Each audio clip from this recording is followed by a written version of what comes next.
Hello there, I had some technical difficulties just right now, and I could only just click on my first pick before missing it completely. I took a Drakewing Crisis. I'm going to be discussing that pick in the intro. I believe that seems to be the best option here. Simic Charm would be available to follow up on the Drakewing. There's also Smite, Death Cultivar, Pitfight, Prophetic Prism. None of these cards are very amazing. I think Homing Lightning is by far the strongest card in this pack, simply because it's one of the rare ways to get some instant removal without worrying too much about what you want to target, and the ability is actually quite relevant. I'm going to take it here, even though there's quite a bit of Simic cards. We could try to just force this after the Drakewing, but I don't think that would be a good idea. Now here there's a rare and an uncommon missing, so this pack doesn't tell us a lot. There's Wojak Halberdiers, probably the strongest common in this pack. There's a Verdant Haven if you want to go into some kind of multicolor control deck.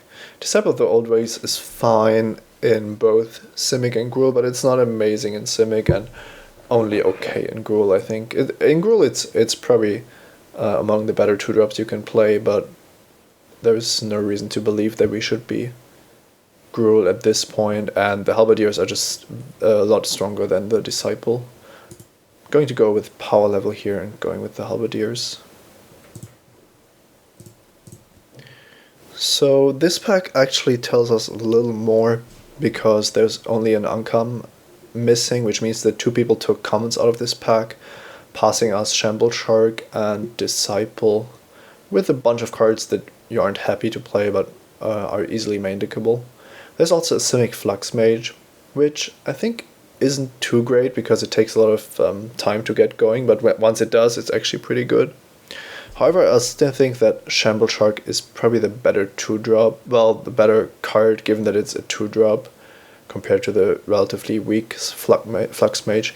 That could be wrong, but I really like drafting curvy decks in this format, and Shamble Shark is just a perfect card with basically 3 power on turn 3.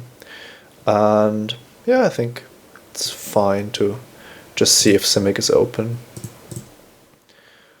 This pack has a bunch of cards that aren't bad but aren't amazing either. I think that the white cards are probably not where you want to be going with Boros or Orzhov, respectively. Best cards is probably in blue, which is a good sign. So Hands of Binding and Totally Lost are very fine main deck additions. I like Hands of Binding a bit more, especially in Simic, where you have Drakewing Crisis and Frilled Oculus to carry it. Totally Lost is okay, but I don't think that you usually want more than one overall, and it's not a high priority. I'm going to go with Hands of Binding here. I feel like we can position ourselves in Simic if things go accordingly. And there isn't a lot of Simic going around. Gruul Charm is quite powerful. Not looking to splash anything in my Simic deck, especially because Gruul Charm is best when you kill flyers with it. We could still consider Gruul, but not really that interested in switching, given the cards I have. It's only really the Homing Lightning. The question is if Keymaster Rogue is sufficiently good to pick instead of Gruul Charm, and I think it is. It does leave us open to switch into Dimir with Hands of Binding and Keymaster Rogue, and I kind of like it in Simic because it does usually trigger Evolve and gives the creature-heavy decks a way to win. So here we have a pretty late Cinder Elemental. 7th pick is pretty late for a card that can just fireball the opponent. But I'm fine just picking the Slaughterhorn here. Once again, we could consider going into red, but our best course of action is to stick to the blue cards, in my opinion, and that just doesn't work with red because blue isn't adjacent to red in Gatecrash. So I think Slaughterhorn is where it's at, much better than Adaptive Snapjaw. Snapjaw triggering Evolve, so it's fine to play 1 or 2 in your Simic decks, but it's a 5-drop, and Slaughterhorn both a great 3-drop and a combo trick. And this is where things get a little weaker. Gatecrash is a fine pickup for black decks in my opinion, and we have basically the option between Spire Tracer and Ruination Worm. Don't see us playing the Ruination Worm, and I regularly play a Spire Tracer, especially if I can get some more Blood Rush cards. Now, Last Thoughts isn't out of the question, but it usually doesn't accomplish what I'm trying to do in this format, which is being pretty aggressive. So here, it's a pretty late Martial Glory, interestingly enough, but I don't think that's where we want to be going. We could pick up a second Spire Tracer or the first Totally Lost. And despite me saying that you usually want a Totally Lost in your deck, I think this could be a deck where two Spire Tracers could actually be interesting. If we pick them up in the first pack, we know to value certain cards higher than usual, and that might actually be worth it. That's pretty late Metropolis Sprite.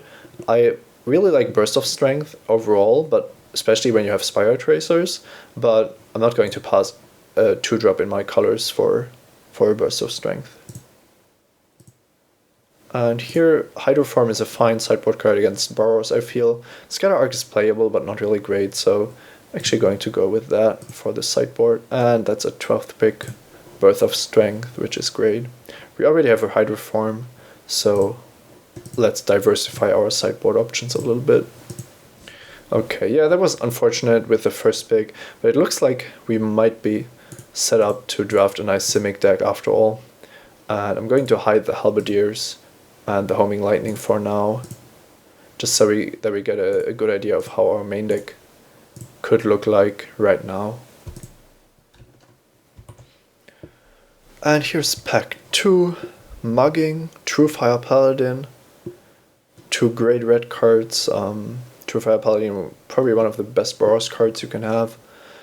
Urban Evolution is playable in Simic, but I don't really like it because it's so expensive and then doesn't even do all that much. It doesn't have any board impact, so to speak. So, not a card I'm really keen to play. Problem is that we don't really have anything in our colors that we are totally interested in. There's Greenside Watcher and Sage's Row Denizen, but both aren't cards I want in my curvy Simic deck. Sage's Row Denizen is playable, but it's more like a filler. And Greenside Watcher I found to be usually one of the weaker 2-drops you can have in your decks, because it isn't important to ramp into anything, it's important to curve out. I'm going to pick Mugging here on the offside chance that we might want to splash it. This is another pack that sadly doesn't really have much for us. It's really unfortunate. Maybe we sent the wrong signals, but I feel like we moved into Simic basically from the beginning, just hedging a little bit with our second and third pick of Homing Lightning and Vorgic Halberdiers. So, not really sure what happened there. We have the option of going with Scapclan Charger or Hands of Binding, with Hands of Binding being incredibly powerful given that we have 2 Spire Tracers and a Drakeling Krasis already.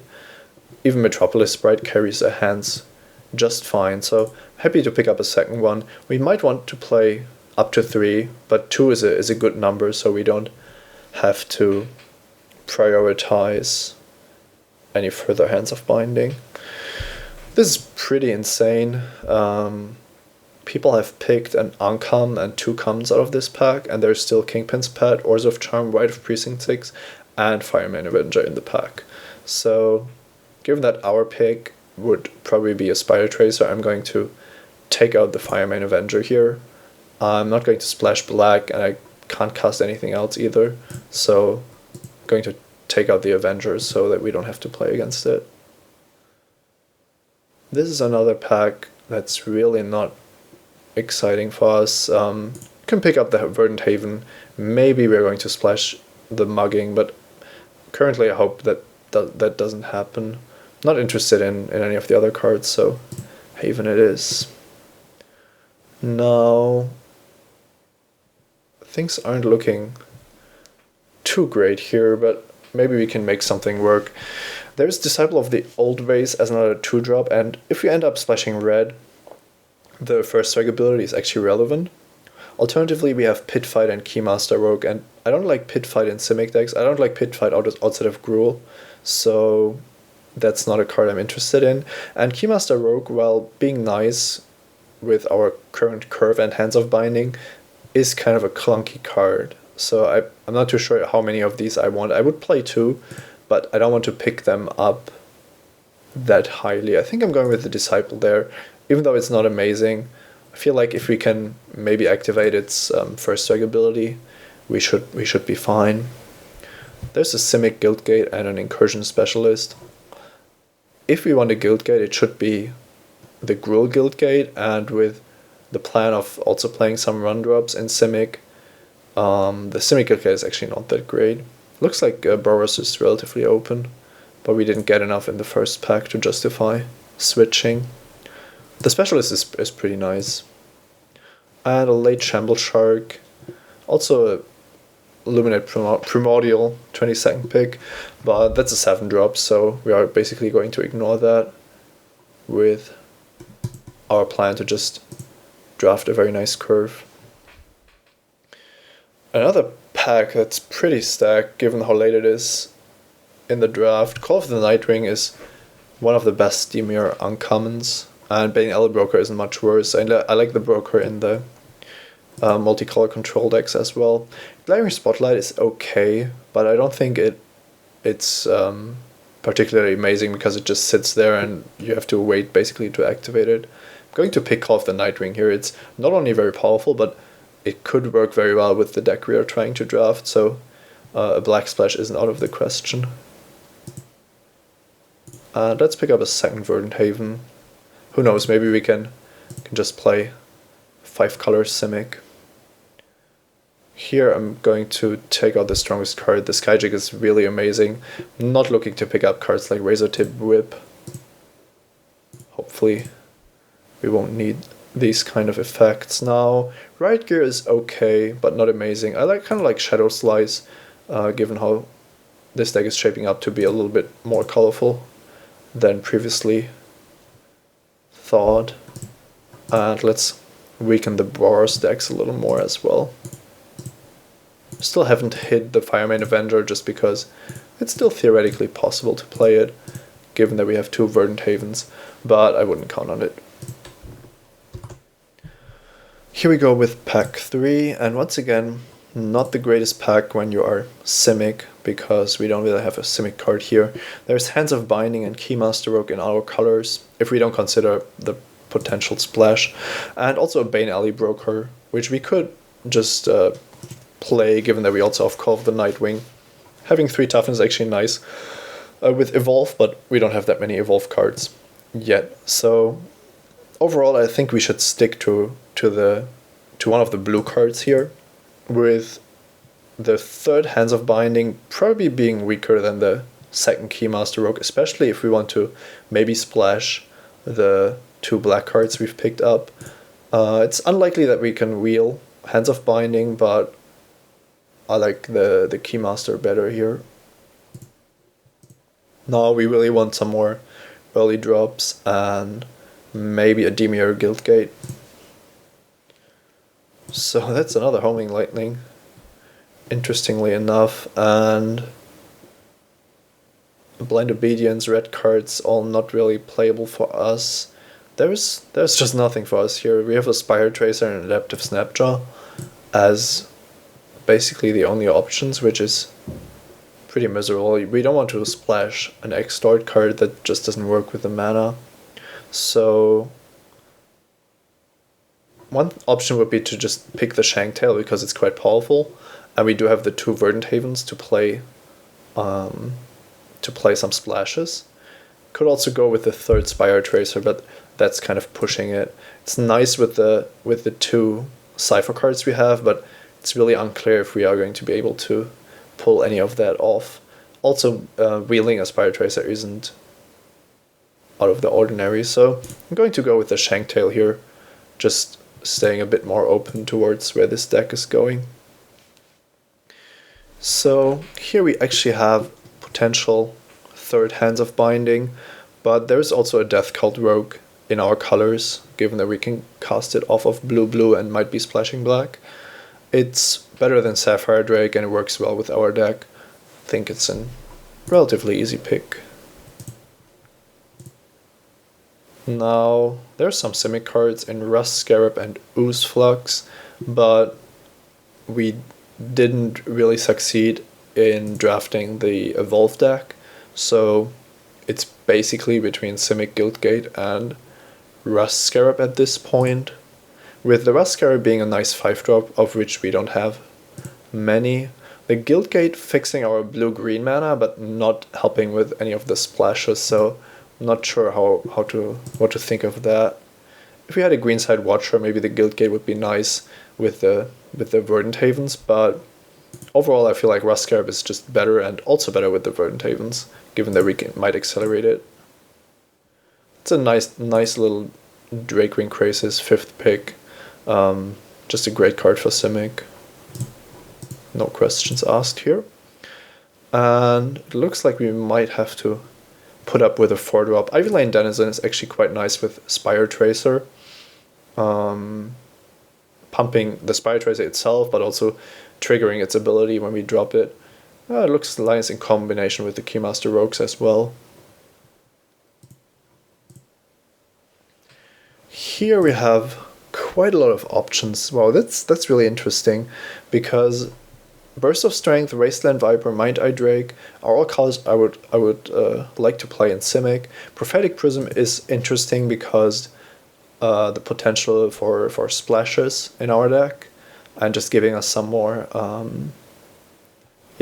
consistency. That's also totally lost, and we really don't have any removal yet, so that would make picking Totally Lost a very valid option as well. Actually, don't know what I should pick here. I think that's a very difficult pick, to be honest. I think I'm going to go with the Viper, because I think that our mana should actually be fine with the 2 Verdant Havens. Might be a bit optimistic, but I feel like we need the playables. And I like the Viper quite a bit. You can drop it early and trade with almost anything the opponent plays, but you can also make sure that your creatures get through when attacking. It's also nice to have another green 1-drop with Ivy Lane Denizen and Keymaster Rogue. Going to pick the Bane Alley Broker here. Don't think we want Primal Visitation despite having 2 Spire Tracers, so maybe we can play the Broker. I think it would be the most reasonable to just splash the black cards and leave the red cards in the sideboard to make sure that the mana isn't too awkward. However, if we decide to play both Verdant Havens, we might also just run more off-color cards, because we have a high chance of just being able to cast them. Towering Thunderfist isn't going to make this deck, so I'm going to pick a card that's actually good against us. I don't think that Dutiful Thrall is really the card that Orzhov wants against us, so I'm going to pick the Blind Obedience. It's an Exort card with an ability that's kind of awkward to play against, so that we won't have to worry about it. And it looks like that's about what we are going to get from these packs. Quite an interesting draft. It looks kind of messy, but we have a lot of powerful cards, and hopefully our mana is going to work out. So let's see what we have here with deck building. Leyline Phantom being okay, but not that amazing, given our Cypher sub-plan.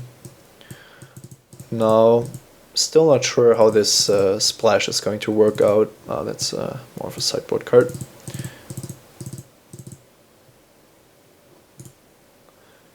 If we ignore the 2 Verdant Havens for now and assume that Naturalize is really only going to be a sideboard card, then this is a potential main deck we could run, which gives us 20 cards, which is almost enough.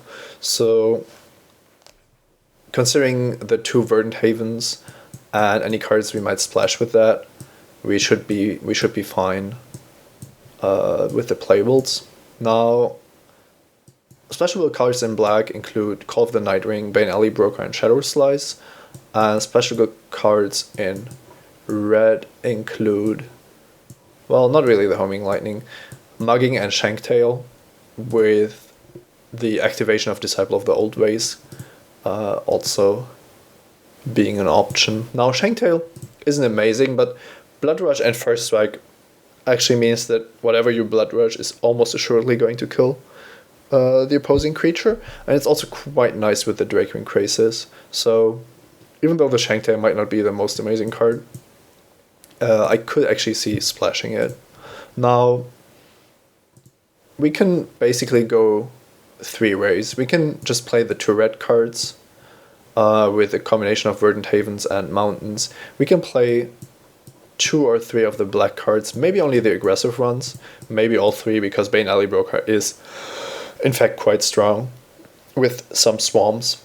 And alternatively, we can cut some of the weaker Simic cards to include both colors, which would mean it's much more important to draw one of the Verdant Havens to actually take part in the game.